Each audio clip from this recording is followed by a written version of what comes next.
Saya perkenalkan pembentang yang keempat daripada Indonesia, Saudara Nasrullah. Nasrullah Mapatang ialah pensyarah di Fakulti Ilmu Budaya Universitas Mula Warman, berkelulusan daripada Universitas Hasanuddin dan Universitas Gajah Mada. Beliau kini mengikuti pengajian PhD di Universiti Malaya. Penyelidikannya merangkumi pasca kolonialisme, ekokritik, ini ESG lah, ini berkait rapat dengan ESG alam sekitar ni, yang sekarang ni sangat penting disebabkan perubahan iklim, sejarah alam sekitar dan isu sosio budaya. Beliau juga aktif menerbitkan buku seperti Budaya dan Media, Wawasan Budaya Hutan Tropis Lembap Kalimantan, Pengantar Ilmu Budaya dan Kajian Budaya. Artikel beliau diterbitkan dalam jurnal dalam dan luar negara selain turut berkarya dalam jurnal puisi dan cerpen. Dan saya persilakan beliau untuk membentangkan dua tokoh dalam kebudayaan dan kesusastraan dua negara berjiran dan bersaudara, iaitu Arinawati dan Pramodia, 100 tahun dua pengarang serumpun serantau Nusantara, dan dipersilakan. Saya Nasrullah dari Indonesia, pensyarah sekaligus PhD student di Malaysia di Akademi Pengajian Melayu. Saya akan berbicara pada pagi menjelang siang ini pasal dua sastrawan besar di serantau dunia Melayu Nusantara ini yang pada tahun ini genap berusia 1 abad atau 100 tahun dan diraikan di dua negara yang saya tahu, di Indonesia dan Malaysia, yaitu Arinawati dan Pramudia. Seterusnya, perkongsian nilai dan pengukuhan solidariti serantau sebagai tema kita pada pagi hari ini adalah satu yang sangat penting, sering kita raikan, sering masuk dalam pidato-pidato pejabat kerajaan, pejabat negara, tapi pemaknaan di antara para intelektual, sastrawan itu jauh lebih mendalam sebenarnya. Seterusnya, nah fokus pembentangan saya pada pagi hari ini adalah perkongsian nilai dan solidariti serantau, terutama yang dimuatkan dalam karya-karya dan biografi dari dua pengarang besar dari Malaysia dan Indonesia ini, yaitu Arinawati dan Pramudia Anantatur. Seterusnya, nah ini poin-poin saya, perkongsian nilai, apa sih nilai yang dikongsikan kepada kita ataupun pembaca daripada Arinawati dan Pramudia ini, baik yang telah dikaji ataupun telah disampaikan oleh para pengkaji dan pembaca beliau, dan juga kepada kita sebagai masyarakat awam. Pertama adalah nilai budaya bersama. Apa nilai budaya bersama kita sebenarnya di dalam masyarakat di rantau dunia Melayu Nusantara ini? Nilai yang ada itu adalah nilai budaya merantau, ya. Contoh, Arinawati adalah perantau dari Makassar, dari Sulawesi Selatan, salah satu pulau di tengah kepulauan Indonesia hari ini, merantau ke Singapura, kemudian ke Johor, istri beliau adalah orang Johor, ya. Selepas itu ke Kuala Lumpur, ke Sabah, dan berkeliling dunia. Yang kedua adalah pertukaran budaya. Pertukaran budaya ini ya seperti tadi disampaikan Dr. Azhar lah. Kita dalam ruangan ini saya pun pakai batik. Saya tak tahu ini batik Malaysia ke Indonesia, maybe Indonesia tapi beli di Malaysia. Guna ringgit pula, gitu kan? Sebab yang beli istri saya. Bukan kebetulan istri saya adalah orang Malaysia, saya orang Indonesia, dan inilah contoh nilai kita. Kita boleh saling berkahwin antara Indonesia dan Malaysia, tak payah gaduh manakala Harimau Melaya berhadapan dengan pasukan Garuda, ya, di Stadion Bukit Jalil atau di Gelora Bung Karno Jakarta. Saya penggemar bola sepak dari lagi kecil, dari kecil pula selalu mendengar kata ganyang Malaysia. Ya, kalau Indonesia jumpa di Piala Tiger dulu ya dengan Indonesia, kita budak-budak kecil pakai baju Garuda di dada itu teriak. Kita tak nak kalah dengan Malaysia. Lama-lama dapat istri orang Malaysia pula. Yang kedua, ini yang sering diperkenalkan oleh profesor saya lah, Prof. Datuk Awang. Ada satu masa Sipadan Lijitan, Blok Ambalat, ada satu spanduk ya di Kedutaan Malaysia di Jakarta yang menunjukkan satu kekuatan besar ataupun kalau dalam kajian pasca kolonial itu ambivalensi, yaitu Ganyang Malaysia, selamatkan Siti Nurhaliza. Sama, dari kecil pula lagu-lagu Siti Nurhaliza itu saya dengar dari jiran-jiran saya yang merantau ke Malaysia, balik bawa kaset Siti Nurhaliza, CD, bajakan pula maybe, dan itu diperdengarkan setiap pagi, setiap petang. Artinya kita saling berkongsi nilai yang sama, fans yang sama, seperti itu ya. Kat sini saya tengok radio-radio Malaysia asyik je Peter Pan, Dewa 19, macam itu kan. Nah, artinya ada pertukaran yang kita tidak sadari sebenarnya. Nah, satu lagi, kita saling menerima. Saya pengkaji media, kalau saya tengok Presiden Indonesia dengan Perdana Menteri Malaysia sekarang, sebagai pengkaji sejarah juga, yang saya sadari adalah dua orang ini pernah, bukan dibuang, tapi pernah kurang mendapat tempat di negara masing-masing. Prabowo itu ketika bapaknya Profesor Sumitro gaduh dengan Profesor Soekarno, dia ke Kuala Lumpur. Malaysia menerima. Setahu saya juga PMX ya, Anwar Ibrahim semasa gaduh dengan Mahathir juga ke Indonesia. Dan diterima. Artinya apa? Ini nilai saling menerima dan saling menguatkan. Dan dua-dua sekarang menjadi pemimpin negara masing-masing. Nah itu yang kurang, terutama sosial media lah ya, kurang diangkat, kurang emerge, seterusnya. Nah, saya nak masuk ke dua pengarang besar ini. Apa sih solidarity serantau yang maybe atau kurang diapresiasi pada saat ini? Yaitu usaha dekolonisasi. Decolonization practice kalau dalam bahasa pengajian budaya. Nah, kedua pengarang ini, Arenawati dan Pramudia Anantatur terutama, itu saling berkongsi dan saling membantulah baik secara langsung maupun secara tidak langsung, saling membaca karya dan kalau dalam bahasa Indonesia istilah saling mengasupi, saling saling menginfluence untuk upaya-upaya dekolonisasi,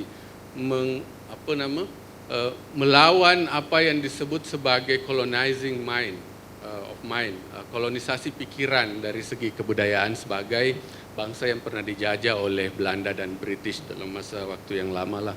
Kemudian belajar dari pengalaman Afrika dan Amerika Selatan, tadi Dr. Azhar juga sudah sampaikan, kedaulatan negara bangsa dan upaya melepaskan diri dari penjajahan budaya, ekonomi, politik, dan penjajah barulah. Kemudian menggali nilai solidarity, ini yang paling penting sebenarnya yang kita belajar dari dua tokoh ini. Seterusnya, nah ini Arenawati dan Pramudia sama-sama 100 tahun pada tahun ini. Tapi selain daripada perayaan 200 tahun tuan-tuan puan-puan, makna tahun 2025 ini adalah 200 tahun Konvensi London yang memisahkan antara Malaysia, Indonesia, dan negara-negara di rantau Asia Tenggara. Disinilah awal sempadan itu bermula. Sampai hari ini, ya saya cerita sedikit semasa saya nak kawin dengan istri saya, borang yang nak di situ banyak sangat. Itu bermula dari 1824 ketika British, Belanda, dan Spain di Filipina itu membagi kita punya wilayah. Macam mereka punyalah, dia bagi-bagi, you ambek ni, dan seterusnya. Nah, itu yang masih terjadi sampai sekarang.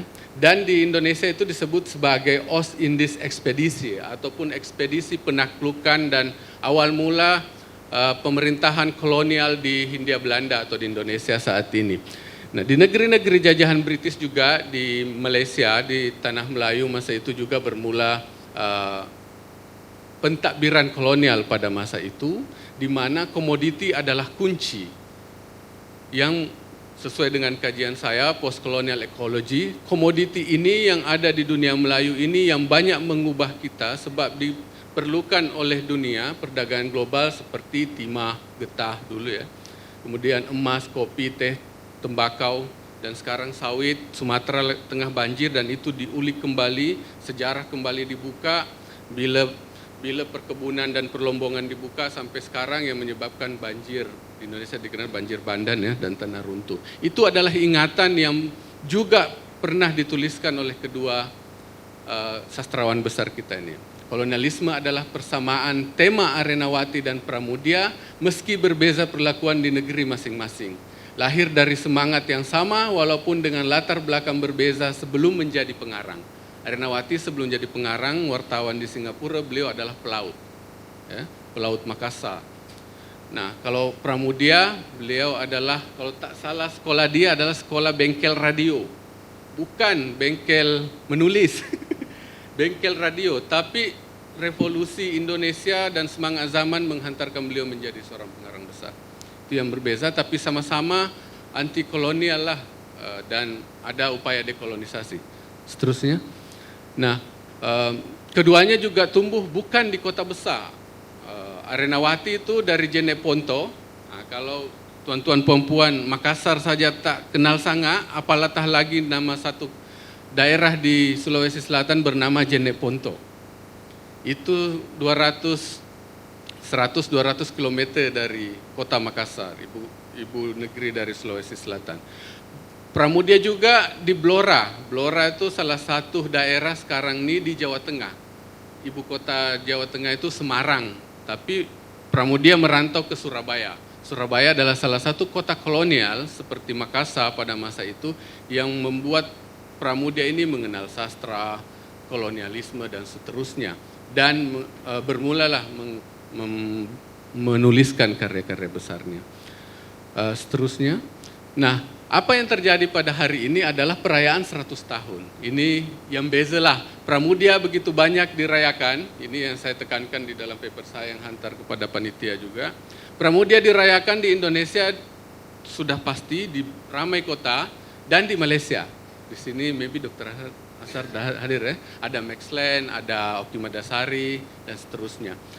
Tapi Arenawati tak dirayakan di Indonesia, sependek pengetahuan saya.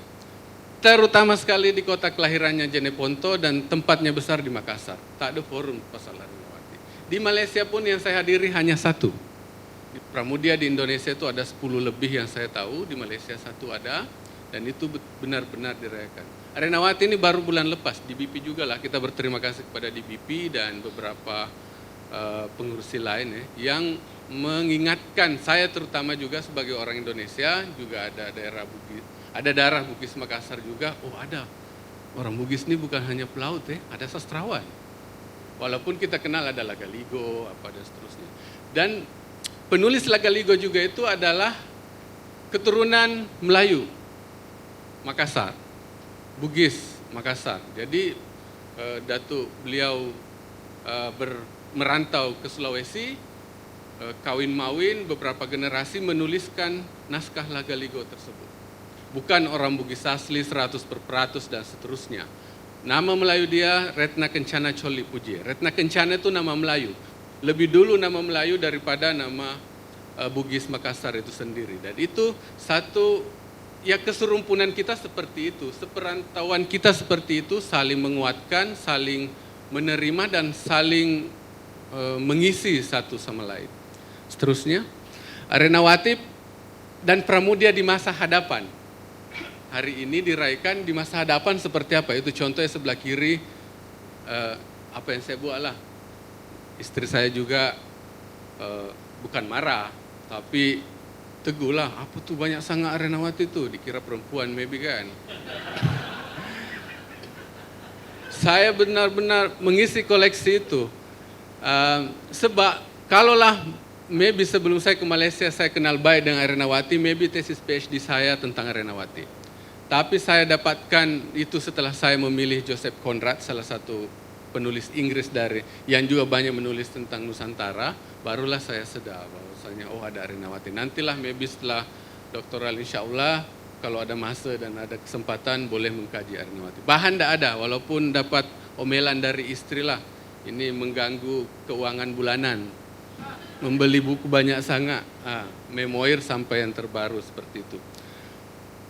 Apa yang perlu dilakukan pada masa hadapan, ingatan terutama perayaan, Pena kita berterima kasih memberikan ruang untuk seminar serumpun seperti ini, melakukan refleksi, mengkaji reartikulasi ini bahasa akademik sikit lah. Kita mengkaji kembali sesuai dengan isu-isu kontemporeri. Bagaimana Arenawati di Indonesia? Nah ini juga lah forum-forum Malaysia maybe boleh berkongsi dengan penulis-penulis ataupun forum di Indonesia, di Makassar untuk meraihkan ataupun mengkaji bersama atau apalah tentang Arenawati. Pramudia di Malaysia maybe sudah ramailah dan ada lebih daripada Arenawati di Indonesia. Selanjutnya ada perkongsian nilai, solidaritas rantau, penerbitan antarbangsa.